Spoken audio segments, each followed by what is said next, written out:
In 1914, Detroit is the largest industrial complex in the world, and it's dedicated to the automobile. The United States overtook France and became the industry leader in 1907. It will remain so for the next 80 years. As soon as they arrive at Ellis Island, hundreds of thousands of European immigrants are lured to Michigan by the promise of jobs at the Ford Motor Company, General Motors, and later Chrysler. These firms will come to be known as the Big Three as they swallow up their competitors one by one.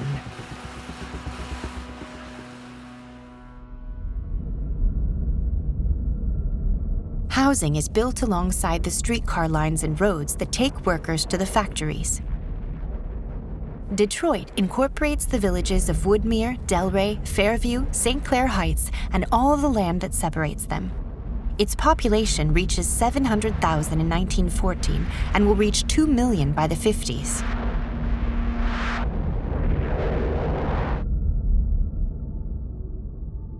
It will be nicknamed Motown, the Motor City.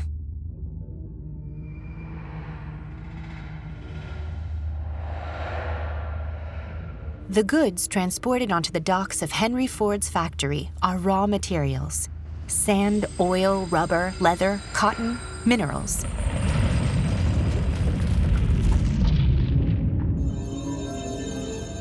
And as if by magic, the factory spits out Fords at the other end like hotcakes, at an ever-increasing rate. 50 a day in 1910, 500 in 1914. By 1923, 5,000 will be produced every day, 2 million a year. The Ford T is designed to be utilitarian, robust, and easily repairable. It represents freedom of movement and the right of conquest, so emblematic of America. European automakers invented the automobile as a badge of social distinction, but Henry Ford turns it into a product for the masses. At its height, a Ford T sells for $290, equivalent to 2 months' salary for an American teacher. In 1914, French automakers produced 45,000 cars a year, compared with 485,000 in the US, half of which are Ford Ts.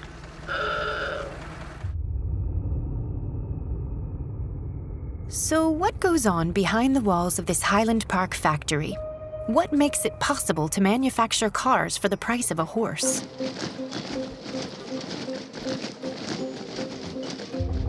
Henry Ford is daring enough to apply industrial production methods, developed by his compatriot Frederick Taylor, to manufacture an object that combines the most complex technologies of the time. Each of the parts that make up a Ford T is designed to be produced by a series of high-precision operations.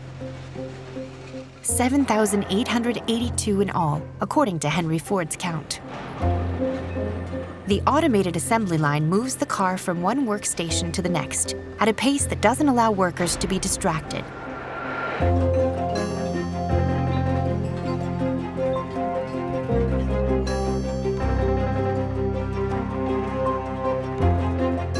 A new concept arrives, born from the artificial structuring of time: productivity. Produce more in less time.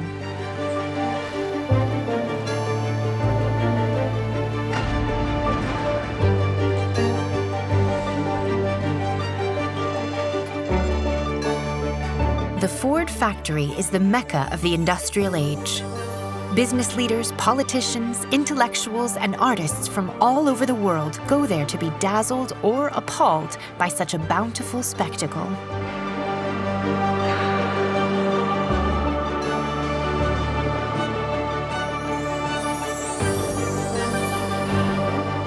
With Fordism, the automobile, a symbol of accelerated travel, becomes the symbol of accelerated production.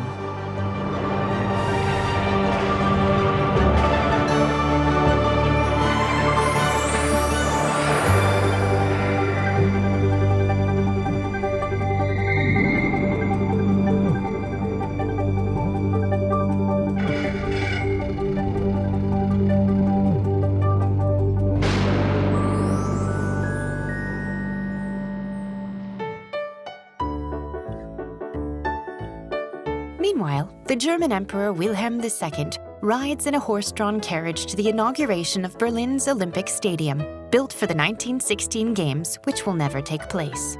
The Frenchman Jules Védrine, galvanized by his victory in the Paris-Madrid monoplane race, lands on the roof of the Galerie Lafayette. And the last horse-drawn bus is honored in Paris. The Americans consume 3,000 tank cars of oil a day. The Pennsylvania oil fields are exhausted, and John Davidson Rockefeller becomes the first billionaire in history. Le Figaro publishes the Futurist Manifesto. The futurists exalt machines, while the pessimist Kazimir Malevich paints a black square.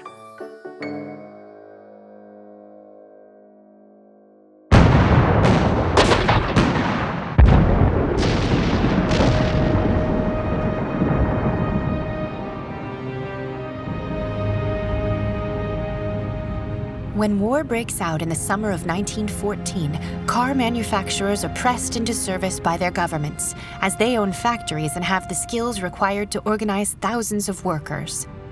These workers are women, as most of the men are on the front lines.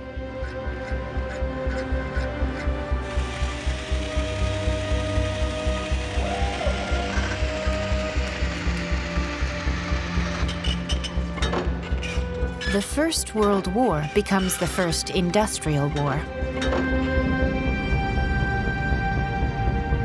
Weapons are mass-produced, as in this Opel factory in Germany.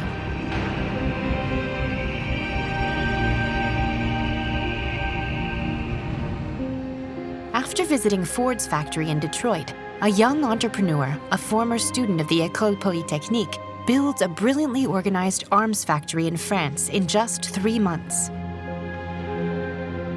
Here is André Citroën standing in the second row, drinking coffee with the future president of the US, Herbert Hoover.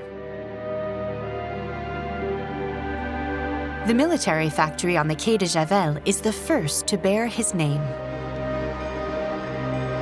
To motivate his workers, André Citroën organizes a party with British soldiers in parade uniform.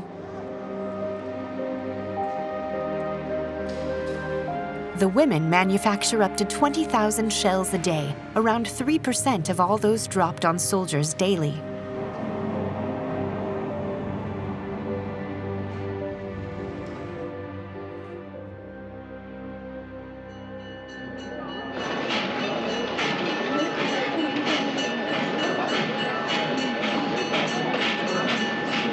Men travel by train, on horseback, on foot, and sometimes by bicycle to the battlefields. But the automobile would prove far more practical.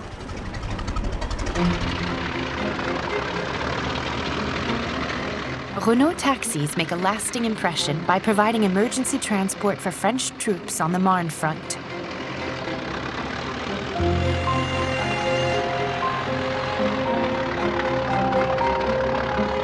And in 1916, French Berliet trucks transport 10,000 soldiers a day between the Bar-le-Duc railway station and the Verdun battlefield, where 300,000 men are killed.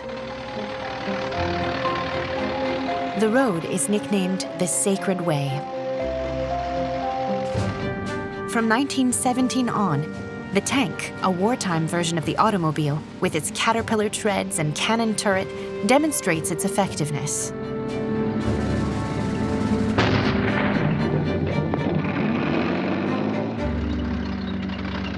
When it ends in 1918, the First World War has claimed the lives of 10 million soldiers. Cars have demonstrated their impressive capabilities. Political authorities are indebted to industrialists. The green light is given to reshape the devastated landscapes into roads for cars.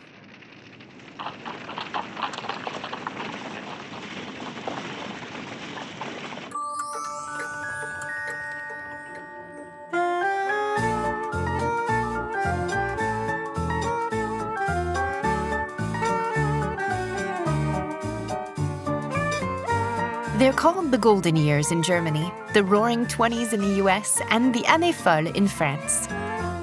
The pace of life accelerates in the 1920s to match the acceleration of transport and production.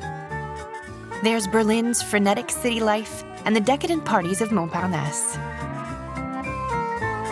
Josephine Baker dances the madness of the day at the Folies Bergère, while Americans hide in speakeasy bars to drink prohibited alcohol.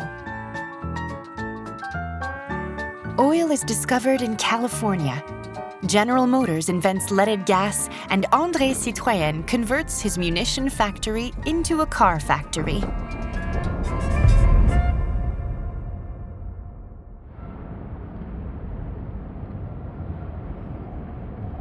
In 1923, the French industrialist takes the train to Le Havre before crossing the Atlantic to return to Detroit. He talks about the latest American machinery tools with Henry Ford. His passion for the mechanics of the car is replaced by a passion for the mechanics of the factory.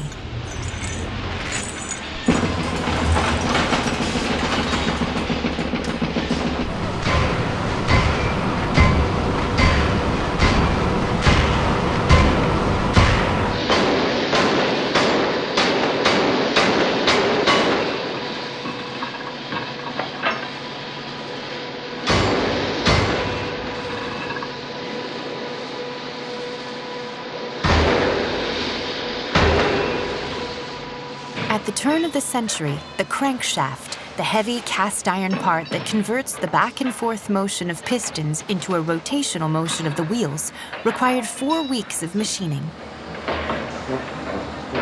The machinery tools of the 20s can produce one every 3 hours. To keep up with the pace, Citroën's competitors also build new factories.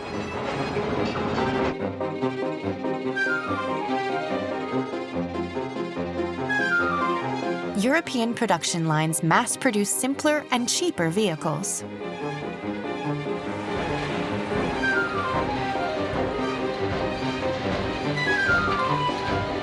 Among these models produced in the tens of thousands, one will mark the collective imagination for several decades.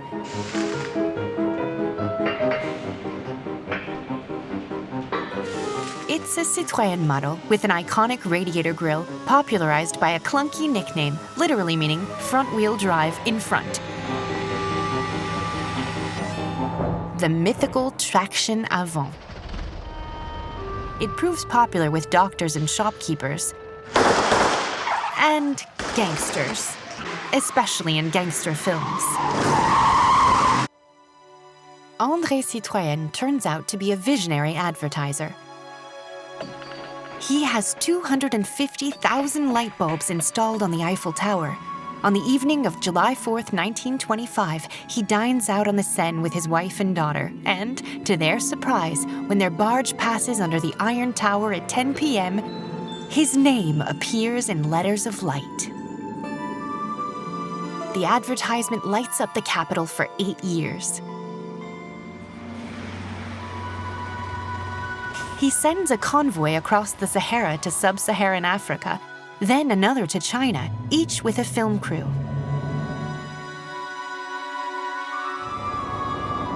Citroën's epics bring to mind great historical explorers and imbue the car with an aura of adventure. Even if it does require dismantling to face the most tortuous roads. Endowed with the networking ability of a head of state, he convinces Charles Lindbergh, who's just completed the first New York-Paris flight, guided by the advertising lights of the Eiffel Tower, to meet his workers before heading back to the USA. And when he invites Josephine Baker to sing his car's praises, the star obliges. À l'amour, je jure. Poussez. Oui, je préfère encore la belle voiture Citroën avec son confort.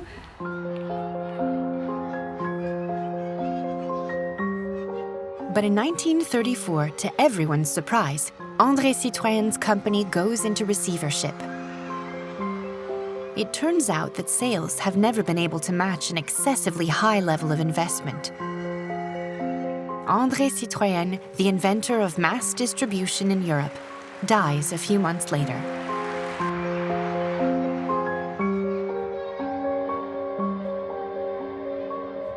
The Michelin family, who manufactures tires, buys up the company to maintain their main customer in business.